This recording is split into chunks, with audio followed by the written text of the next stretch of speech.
ಧನಸ್ಸು ರಾಶಿ. ಧನಸ್ಸು ರಾಶಿಯವರಿಗೆ ನಿಮ್ಮ ರಾಶ್ಯಾಧಿಪತಿ ಗುರುವಿನ ದೃಷ್ಟಿ ನಿಮ್ಮ ರಾಶಿಗೆ ಈಗಾಗಲೇ ಇದೆ. ಇದು ಬಹಳ ಶುಭ. ಹಾಗಾಗಿ ಕೆಲಸ ಕಾರ್ಯಗಳ ವಿಚಾರದಲ್ಲಿ ಎಲ್ಲವೂ ಕೂಡ ನೀವು ಏನ್ ಅನ್ಕೊಳ್ತೀರೋ ಅದೇ ತರನೇ ಆಗತ್ತೆ. ಇನ್ನು 2ನೇ ಮನೆಯಲ್ಲಿ ಮಂಗಳ ಗ್ರಹ ಉಚ್ಚ ಕ್ಷೇತ್ರದಲ್ಲಿ ಸ್ಥಿತನಾಗಿದ್ದಾನೆ. ಅವನು ವ್ಯಯಾಧಿಪತಿ ಕೂಡ ಆಗ್ತಾನೆ, ಪಂಚಮಾಧಿಪತಿ ಕೂಡ ಆಗ್ತಾನೆ. ಆದ್ರೆ ನಿಮ್ಮ ರಾಶಿಗೆ ಅವನು ಮಿತ್ರನಾಗಿರುವ ಕಾರಣ ತನ್ನ ಉಚ್ಚ ಕ್ಷೇತ್ರದಲ್ಲಿರುವಾಗ ನಿಮ್ಗೆ ಒಂದಷ್ಟು ಶುಭ ಫಲಗಳನ್ನ ಕೊಡ್ತಾನೆ. ಯಾವ ವಿಚಾರದಲ್ಲಿ ಅಂದ್ರೆ ಉದ್ಯೋಗಕ್ಕೋಸ್ಕರ ಆಗಿರ್ಬಹುದು ಅಥವಾ ಉನ್ನತ ವ್ಯಾಸಂಗಕ್ಕೋಸ್ಕರ ಆಗಿರ್ಬೋದು, ಯಾವುದೋ ಒಂದು ಕಾರಣಕ್ಕೆ ವಿದೇಶಕ್ಕೆ ಹೋಗ್ಬೇಕು ಅಂತ ಅನ್ಕೊಂಡಿರೋರಿಗೆ ಈ ತಿಂಗಳಲ್ಲಿ ವಿದೇಶಕ್ಕೆ ಹೋಗುವಂತಹ ಅವಕಾಶಗಳು ಸಿಕ್ಕತ್ತೆ. ಹಾಗೆ ಹಣಕಾಸಿನ ವಿಚಾರದಲ್ಲಿ ಬರಬೇಕಾಗಿರೋ ಹಣ ನಿಮ್ಗೆ ಕೈಗೆ ಬಂದು ಸೇರುತ್ತೆ. ವಾಕ್ಸ್ಥಾನದಲ್ಲಿ ತುಂಬಾ ಪ್ರಬಲನಾಗಿ ಮಂಗಳ ಗ್ರಹ ಕುತ್ಕೊಂಡಿರೋದ್ರಿಂದ ಈ ತಿಂಗಳಲ್ಲಿ ನೀವು ಯಾರ್ಯಾರಿಗೆ ಏನೇನ್ ಹೇಳ್ಬೇಕು ಅದನ್ನೆಲ್ಲ ಹೇಳ್ಬಿಡ್ತೀರಾ. ಅಂದ್ರೆ ಕೆಲವರು ನಿಮ್ಗೆ ಬೇಜಾರು ಮಾಡಿರ್ತಾರೆ, ಕೆಲವರು ನಿಮ್ಮನ್ನ ತಪ್ಪಾಗಿ ತಿಳ್ಕೊಂಡಿರ್ತಾರೆ, ಕೆಲವ್ರಿಗೆ ನಿಮ್ ಬಗ್ಗೆ ಏನೋ ಅಭಿಪ್ರಾಯ ಇರುತ್ತೆ, ಕೆಲವರಿಗೆ ಯಾವುದೋ ಒಂದು ಘಟನೆ ವಿಚಾರದ ಬಗ್ಗೆ ನಿಮ್ಮ ವಿಷಯದಲ್ಲಿ ಕ್ಲಾರಿಟಿ ಇರಲ್ಲ. ಈ ತರ ಇರುತ್ತೆ ಎಷ್ಟೊಂದು ವಿಚಾರಗಳು. ಅಥವಾ ಕೆಲವ್ರ ಹತ್ರ ಹಣಕಾಸಿನ ವ್ಯವಹಾರದ ಕುರಿತು ಮಾತಾಡ್ಬೇಕಿರುತ್ತೆ, ನಿಮ್ಮ ಹತ್ರನೇ ಕೆಲವೊಂದು ಬಾಕಿ ಮಾತುಗಳು ಅಂತ ಹೇಳಿ ಇರುತ್ತೆ. ಹಣಕಾಸಿನ ವಿಷಯದ ಬಗ್ಗೆ ಏನೋ ಮಾತಾಡ್ಬೇಕಿತ್ತು, ಆದ್ರೆ ಇನ್ನೂ ಟೈಮ್ ಕೂಡ ಬಂದಿಲ್ಲ, ಈ ತರದೆಲ್ಲ ಹೇಳ್ತಿರ್ತಾರಲ್ಲ. ಆ ತರದ ಏನೇ ಮಾತುಕತೆಗಳಿದ್ರು ಕೂಡ ಎಲ್ಲವನ್ನ ಆ ಎಲ್ಲಾ ಮಾತುಗಳನ್ನ ಅಂದ್ರೆ ಉಳಿಸಿಕೊಂಡಂತಹ ಎಲ್ಲಾ ಮಾತುಗಳನ್ನ ಈ ತಿಂಗಳಲ್ಲಿ ಆಡ್ತೀರಾ. ಇದು ಕೆಲವರಿಗೆ ಬೇಸರವನ್ನ ತರಬಹುದು. ಕಾರಣ ಏನಂದ್ರೆ ನಿಮ್ಮ 2ನೇ ಮನೆ ಉಚ್ಚ ಕ್ಷೇತ್ರವಾಗಿದ್ರು ಕೂಡ ಅದು ಅಷ್ಟಮ ಸ್ಥಾನ ಏನಿದೆಲ್ಲ ಅದು ಅವನ ನೀಚ ಸ್ಥಾನ ಆಗಿರುತ್ತೆ. ಅವರಿಗೆ ಎಲ್ಲೋ ಒಂದ್ ಕಡೆ ಬೇಜಾರಾಗಬಹುದು. ಆದ್ರೆ ನೀವ್ ಏನ್ ಹೇಳ್ಬೇಕೋ ಅದನ್ನ ಹೇಳಿರ್ತೀರಾ. ನೀವ್ ಹೇಳಿರೋದ್ರಲ್ಲಿ ನಿಮ್ಗೆ ತುಂಬಾ ಕ್ಲಾರಿಟಿ ಇರುತ್ತೆ, ಮನಸ್ಸು ತುಂಬಾ ಹಗುರ ಆಗತ್ತೆ.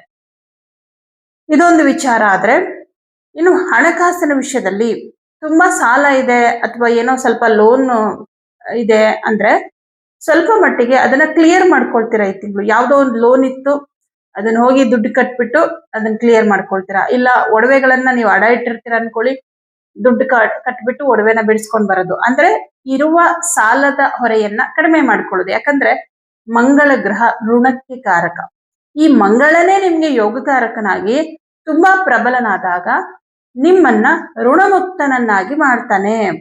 ನೋಡಿ, ಸಾಲ ಮಾಡಿಸೋದು ಅವನೇ, ಸಾಲ ತೀರ್ಸೋದು ಅವನಿಂದನೇ. ಯಾಕಂದ್ರೆ ಗುರುದೃಷ್ಟಿನೂ ಬಿದ್ದಿರೋದ್ರಿಂದ ನಿಮ್ಗೆ ಇದು ಈ ತರ ಒಂದಷ್ಟು ಶುಭ ಫಲಗಳಾಗತ್ತೆ. ಅಂದ್ರೆ ಯಾವುದೇ ಒಂದು ಲೋನ್ ಅಥವಾ ಸಾಲ ಅಥವಾ ಏನೇ ಇದ್ರೂ ಕೂಡ ಅದನ್ನ ಕ್ಲಿಯರ್ ಮಾಡ್ಕೊಳ್ತೀರಾ. ಪೂರ್ತಿ ಅಲ್ದಿದ್ರು ಒಂದ್ ಹಂತಕ್ಕೆ ಸ್ವಲ್ಪ ದೊಡ್ಡ ಮಟ್ಟದಲ್ಲೇ ಸ್ವಲ್ಪ ಕ್ಲಿಯರ್ ಮಾಡ್ಕೊಳ್ತೀರಾ ಅಂತ ಹೇಳ್ಬೋದು. ಇನ್ನು ನಿಮ್ಗೆ ತೃತೀಯ ಭಾವ 3ನೇ ಮನೆ, ಅಲ್ಲಿ ನಿಮ್ಗೆ ಲಾಭಾಧಿಪತಿ ಶುಕ್ರ ಹಾಗೆ ದಶಮಾಧಿಪತಿ ಬುಧ ಗ್ರಹ ಇರ್ತಾರೆ. ಹಾಗೆ ವಾಕ್ಸ್ಥಾನದಲ್ಲಿ 12ನೇ ತಾರೀಕುವರೆಗೂ ಸೂರ್ಯ ಇರ್ತಾನೆ, ಏನು ತೊಂದರೆ ಇಲ್ಲ. 13ನೇ ತಾರೀಕಿಗೆ ಸೂರ್ಯ ಗ್ರಹ ಕೂಡ ತೃತೀಯ ಭಾವಕ್ಕೆ ಹೋಗ್ತಾರೆ. ಹಾಗಾಗಿ ನಾಳಿನ ಬಗ್ಗೆ ತುಂಬಾ ಪ್ಲಾನ್ಗಳನ್ನ ಮಾಡ್ತೀರಾ ನಿಮ್ ಕೆಲ್ಸದ ವಿಷಯದಲ್ಲಿ. ಅಂದ್ರೆ ಒಂದ್ಸಲ ಅನ್ಸುತ್ತೆ ನಿಮ್ಗೆ ಈಗಿರುವಂತಹ ಕೆಲ್ಸನ ಬದಲಾವಣೆ ಮಾಡೋಣ ಅಂತ. ಇನ್ ಕೆಲವ್ರಿಗೆ ಇಲ್ಲ ಕೆಲಸ ಬಿಟ್ಬಿಡೋಣ ಅಂತಾನು ಅನ್ಸುತ್ತೆ. ಟೈಮ್ಸ್ ಏನಾದ್ರೂ ಬಿಸ್ನೆಸ್ ಮಾಡೋಣ, ಬಿಸ್ನೆಸ್ ಮಾಡ್ತಾ ಇರೋರಿಗೆ ಬಿಸ್ನೆಸ್ ಅಲ್ಲಿ ಏನೋ ಒಂದು ಬದಲಾವಣೆ ಮಾಡ್ಕೊಳ್ಳೋಣ, ಆ ತರ ಎಲ್ಲ ತುಂಬಾ ಅನಿಸ್ತಾ ಇರತ್ತೆ. ಬಟ್ ಯಾವುದನ್ನು ಕಾರ್ಯರೂಪಕ್ಕೆ ತರೋದು ಬೇಡ ಈ ತಿಂಗಳಲ್ಲಿ. ಯಾಕಂದ್ರೆ ತೃತೀಯ ಭಾವ ಅನ್ನೋದು ನಿಮ್ಮ ಒಳ ಮನಸ್ಸು. ಏನೋ ಒಂದು ಅತೃಪ್ತಿ ಆಗ್ತಾ ಇದೆ ನಮ್ಗೆ, ಹೊರಗಿನ ಪ್ರಪಂಚಕ್ಕೆ ನಾನು ಚೆನ್ನಾಗೇ ಇದ್ದೀನಿ, ಆದ್ರೆ ನನ್ನೊಳಗೆ ಏನೋ ಒಂದು ಅಸಮಾಧಾನ ಇದೆ, ನನ್ನೊಳಗೆ ಏನೋ ಒಂದು ಬೇಜಾರಿದೆ ಅನ್ನೋದನ್ನ ತೋರಿಸೋದೇ 3ನೇ ಮನೆ ಆಗಿರುತ್ತೆ. ಇಲ್ಲಿ ಶತ್ರು ಗ್ರಹಗಳು ಮಿತ್ರ ಗ್ರಹಗಳೆಲ್ಲ ಒಟ್ಟಿಗೆ ಕೂತ್ಕೊಂಡಾಗ ನೋಡಿ, ರಾಹು ಕನ್ಫ್ಯೂಷನ್ಸ್, ರವಿ ಅವನು ಒಂದ್ ಸ್ವಲ್ಪ ಧೈರ್ಯ ಕೊಡ್ತಾನೆ. ಆದ್ರೆ ಬುಧ ಗ್ರಹ ಮತ್ತೆ ಶುಕ್ರ ಗ್ರಹ ಏನು, ಶುಕ್ರ 6ನೇ ಮನೆ ಅಧಿಪತಿ ಆಗಿರೋದ್ರಿಂದ ಕೆಲಸದ ವಿಷಯದಲ್ಲಿ ಏನೋ ಒಂದು ಅಷ್ಟು ಸ್ಯಾಟಿಸ್ಫ್ಯಾಕ್ಷನ್ ಇರಲ್ಲ. ಯಾಕಂದ್ರೆ ಶುಕ್ರ ತುಂಬಾ ಆಸೆಗಳನ್ನ ಕೊಡ್ತಾನೆ, ನಾನು ಅನ್ಕೊಂಡಂಗಿಲ್ಲ, ನಾನು ಇಷ್ಟಪಟ್ಟಂಗಿಲ್ಲ ಅನ್ನೋ ಬೇಸರ ಇರುತ್ತೆ. ಹೀಗಾಗಿ ಉದ್ಯೋಗದ ವಿಷಯದಲ್ಲಿ ಏನೋ ಒಂದಿಷ್ಟು ಬದಲಾವಣೆಗಳು ಮಾಡ್ಕೊಳ್ಳುವಂತಹ ಒಂದು ಯೋಚನೆಗಳನ್ನ ಮಾಡ್ತೀರಾ. ಆದ್ರೆ ಬೇಡ, ನೀವು ಕೆಲಸ ಬದಲಾವಣೆ ಮಾಡ್ಲೇಬೇಕು ಅಂತಿದ್ರೆ ನಿಮ್ ಜಾತಕ ಪರಿಶೀಲನೆ ಮಾಡಿಸ್ಕೊಳ್ಳಿ. ಅಲ್ಲಿ ದಶಾಭುಕ್ತಿ ಏನಾದ್ರೂ ಚೆನ್ನಾಗಿದ್ರೆ ನೀವು ಮಾಡ್ಬೋದು. ಯಾಕಂದ್ರೆ ಈಗ ನೀವು ಕೆಲಸ ಚೇಂಜ್ ಮಾಡ್ಬೋದು. ಬಟ್ ನೋಡಿ, ಕರ್ಮಸ್ಥಾನವನ್ನ ಶನಿ ನೋಡ್ತಾ ಇದ್ದಾನೆ. ಏನಾಗತ್ತೆ ಅಂದ್ರೆ ಒಂದಷ್ಟು ದಿನ ಕೆಲಸ ಇಲ್ಲದೆ ಕೂತ್ಕೋಬಹುದು, ಅಥವಾ ನಿಮಗೆ ಸಿಗುವಂತಹ ಬೇರೆ ಕೆಲಸದಲ್ಲಿ ಮುಂದಿನ ದಿನಗಳಲ್ಲಿ ತುಂಬಾ ಪ್ರಾಬ್ಲಮ್ಗಳು ಬರಬಹುದು. ಯಾಕಂದ್ರೆ ಸ್ವಲ್ಪ ದಿನ ಆದ್ರೆ, ಇನ್ನೊಂದ್ 4-5 ತಿಂಗಳಾದ್ರೆ ನಿಮ್ಗೆ ಗುರುಬಲ ಹೊರಟೋಗ್ಬಿಡುತ್ತೆ. ಅವಾಗ ಶನಿ ಪ್ರಭಾವ ಕಂಪ್ಲೀಟ್ ದಶಮದ ಮೇಲೆ ಜಾಸ್ತಿ ಆಗತ್ತೆ. ಅವಾಗ ಉದ್ಯೋಗ ಕ್ಷೇತ್ರದಲ್ಲಿ ಸ್ವಲ್ಪ ಪ್ರಾಬ್ಲಮ್ ಆಗ್ಬೋದು, ಅಥವಾ ನಿಮಗ್ ಬರೋ ಸಂಬಳದ ವಿಚಾರ ಅಂದ್ರೆ ಆರ್ಥಿಕವಾಗಿ ಸಂಕಷ್ಟಗಳು ಉಂಟಾಗ್ಬೋದು. ಅಷ್ಟಮದಲ್ಲಿರ್ತಕ್ಕಂತಹ ಗುರುಗ್ರಹ 2ನೇ ಮನೆ ನೋಡ್ತಾನೆ. ಅವಾಗ 2ನೇ ಮನೆ ಅವನ ನೀಚ ಸ್ಥಾನವಾಗಿರುತ್ತೆ. ಇವತ್ ನಾವೇನು ನಿರ್ಧಾರ ತಗೋತೀವಿ ಅದೇ ನಾಳಿನ ಭವಿಷ್ಯ. ನಾ ತುಂಬಾ ಸಲ ಹೇಳ್ತಾ ಇರ್ತೀನಿ ಇದನ್ನ. ಅದಕ್ಕೆ ಈಗ ನಮ್ ಟೈಮ್ ಓಕೆ, ಸ್ವಲ್ಪ ಪರವಾಗಿಲ್ಲ, ಗುರುದೃಷ್ಟಿ ಇರೋದ್ರಿಂದ ಚೆನ್ನಾಗಿದೆ. ಹಾಗಂತ ಇವತ್ತಿಗೆ ಎಲ್ಲಾ ನಿರ್ಧಾರಗಳನ್ನ ಮಾಡ್ಬೇಡಿ. ಇವತ್ ಚೆನ್ನಾಗಿದೆ, ಇವತ್ ದುಡಿಮೆ ಆಗ್ತಿದೆ ಅನ್ಬಿಟ್ಟು ತುಂಬಾ ಸಾಲಗಳು ಮಾಡ್ಕೊಂಡು, ಲೋನ್ಗಳು ಮಾಡ್ಕೊಂಡು ಏನೋ ತಗೊಳ್ಳೋದು, ಮನೆ ತಗೊಳ್ಳೋದು, ಈ ತರ ಮಾಡ್ತಾರೆ. ಮಾಡ್ಬಾರ್ದು ಅಂತ ನಾನು ಹೇಳ್ತಲ್ಲ.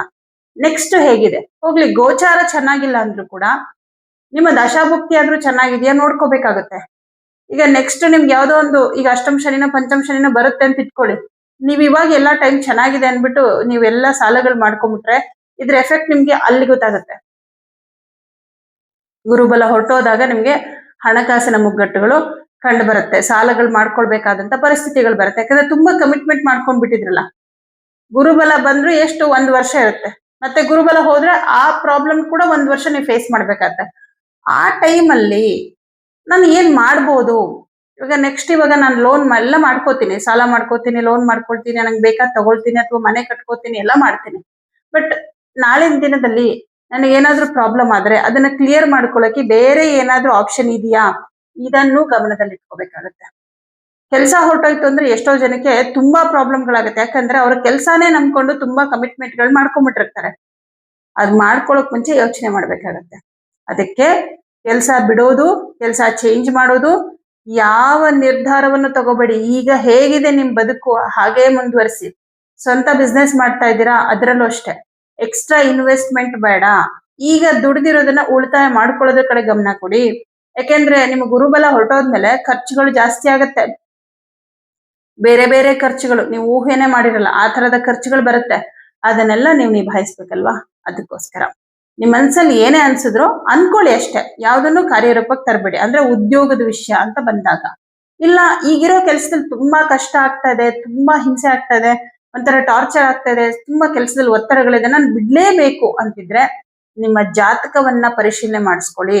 ಅಲ್ಲಿ ದಶಾಭುಕ್ತಿನೂ ಚೆನ್ನಾಗಿಲ್ಲ ಅಂತಂದ್ರೆ ಇದು ನಮ್ಮ ಕರ್ಮಫಲ ಆಗಿರುತ್ತೆ. ಓ, ಎಲ್ಲಿ ಹೋದ್ರು ಕಷ್ಟನೇ, ನೀವು ಕೆಲಸ ಬಿಟ್ಟು ಇನ್ನೊಂದ್ ಕೆಲ್ಸಕ್ಕೆ ಸೇರ್ಕೊಂಡ್ರು ಅಲ್ಲೂ ಪ್ರಾಬ್ಲಮ್.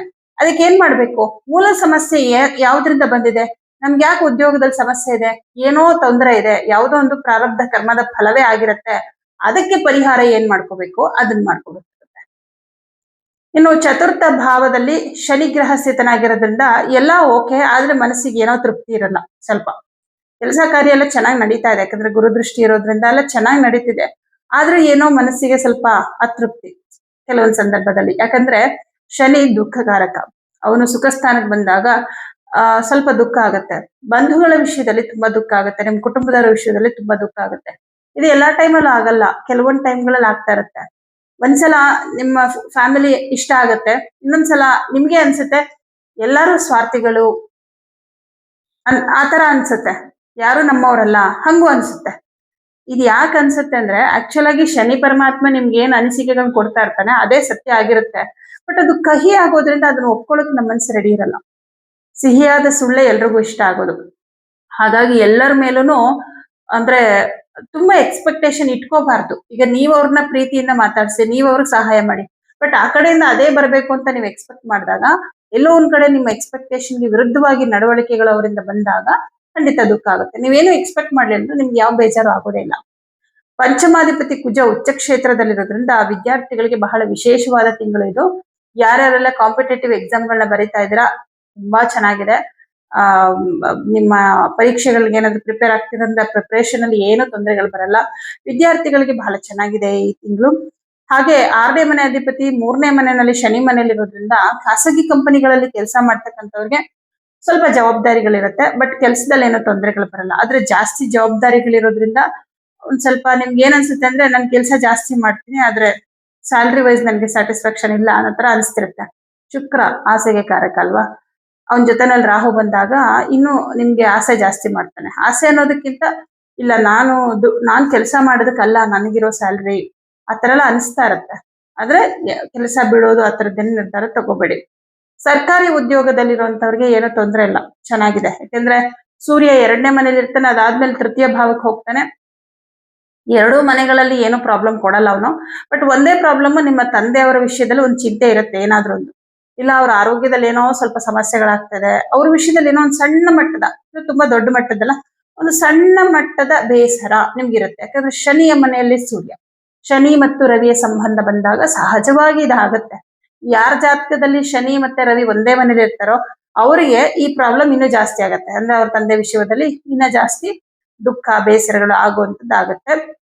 ಆದಿತ್ಯ ಹೃದಯ ಮಂತ್ರವನ್ನ ಪ್ರತಿದಿನ ಬೆಳಗ್ಗೆ ಹೇಳ್ಕೊಳ್ಳಿ. ಮತ್ತೆ ಈ ತಿಂಗಳಲ್ಲಿ ನೀವು ಮಾಡ್ಬೇಕಾಗಿರೋ ಪರಿಹಾರ ಶನಿಗೆ, ಶನಿವಾರ ಎಳ್ಳೆಣ್ಣೆಯನ್ನ ದೇವಸ್ಥಾನಕ್ಕೆ ಕೊಡಿ, ಒಳ್ಳೇದಾಗುತ್ತೆ. ಚೆನ್ನಾಗಿದೆ ಧನಸ್ಸು ರಾಶಿಯವರಿಗೆ, ಹಣಕಾಸಿನ ವಿಷಯದಲ್ಲಿ ತುಂಬಾ ಚೆನ್ನಾಗಿದೆ. ಉದ್ಯೋಗದ ವಿಷಯದಲ್ಲಿ ತಕ್ಕ ಮಟ್ಟಿಗೆ ಇವಾಗ ಹೇಗಿದೆ ಹಾಗೆ ಇದೆ, ಏನಂತ ಬದಲಾವಣೆಗಳಿರೋದಿಲ್ಲ. ಬಟ್ ಬೇರೆ ಬೇರೆ ನಿಮ್ ಕುಟುಂಬಕ್ಕೆ ಸಂಬಂಧಪಟ್ಟಂತಹ ನಿಮ್ದು ಕೆಲವೊಂದಷ್ಟು ಜವಾಬ್ದಾರಿಗಳಂತ ಏನಿರುತ್ತೆ ಅದನ್ನ ನಿಭಾಯಿಸೋದಕ್ಕೆ ನಿಮ್ಗೆ ತುಂಬಾನೇ ಅನುಕೂಲಗಳಾಗತ್ತೆ. ಹಾಗಾಗಿ ಈ ತಿಂಗಳು ನಿಮ್ಗೆ ಬಹಳ ಶುಭದಾಯಕವಾದಂತಹ ತಿಂಗಳು ಅಂತ ಹೇಳ್ಬೋದು. ಎಲ್ಲರಿಗೂ ಶುಭ